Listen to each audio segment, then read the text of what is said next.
Hello everyone, মৰমৰ ছাত্ৰ-ছাত্ৰীসকল যেহেতু তোমালোকৰ অহা 11 ফেব্ৰুৱাৰীৰ পৰা এইচএছ ফাইনেল পৰীক্ষা হ'বলৈ গৈ আছে সেয়েহে আজি মই তোমালোকৰ বাবে যোৱাবাৰ হৈ যোৱা এইচএছ ফাইনেল পৰীক্ষাৰ অসমীয়া 2024 চনৰ কুৱেশ্যন পেপাৰখন লৈ আহিছোঁ। এইখন হৈছে 2024 চনৰ কুৱেশ্যন পেপাৰ। সো সম্পূৰ্ণ কুৱেশ্যন পেপাৰখন সমাধান কৰি দিম। সো ভিডিঅ'টো মোষ্ট ইম্পৰ্টেণ্ট হ'ব।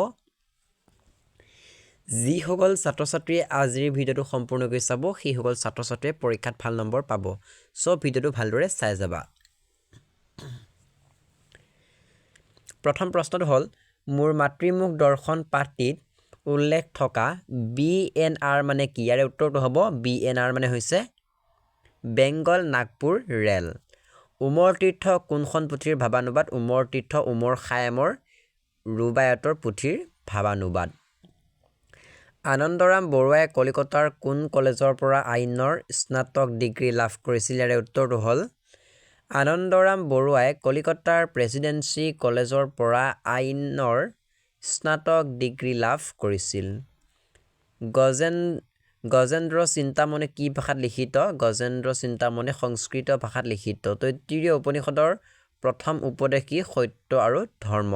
চিঠি গল্পটিত শিলভদ্ৰৰ কোনখন সংকলনৰ পৰা লোৱা হৈছে? চিঠি আৰু অন্যান্য গল্প সংকলনৰ পৰা লোৱা হৈছে।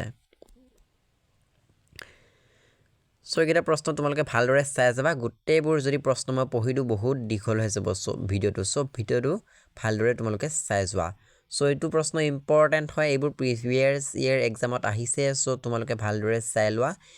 ইয়াৰ পৰাই তোমালোকৰ পৰীক্ষাত কমন পৰিব, ঠিক আছে। সো মই গোটেই প্ৰশ্নবোৰ যদি পঢ়ি দিওঁ ভিডিঅ'টো বহুত দীঘল হ'ব। সো এইবোৰ প্ৰশ্ন তোমালোকে চাবা, বহুত ইম্পৰ্টেণ্ট হয়।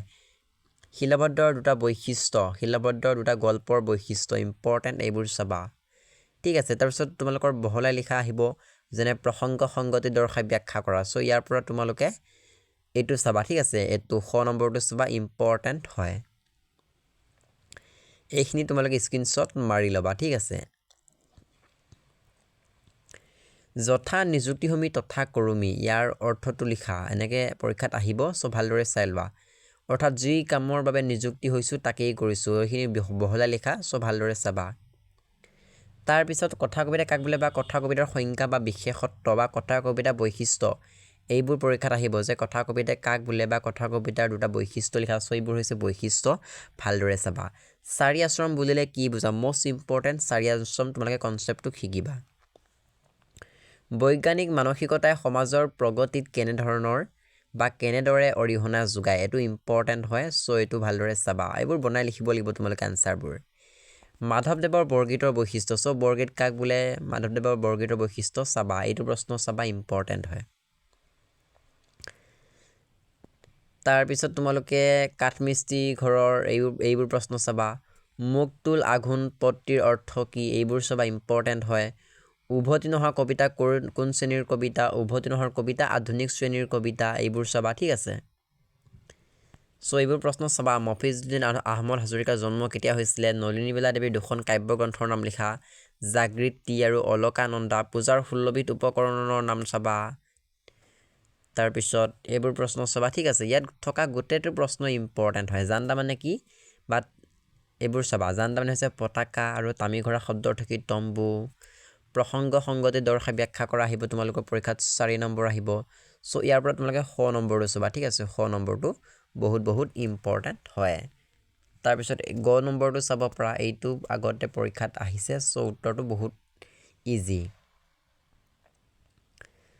তাৰপিছত মূল ভাৱ তোমালোকৰ জনতাৰ আহ্বান চাবা, ঠিক আছে। তোমালোকৰ মূল ভাৱ 3টা বা 4টা আহিব, সেয়েহে মূল ভাৱ কমন পৰিব।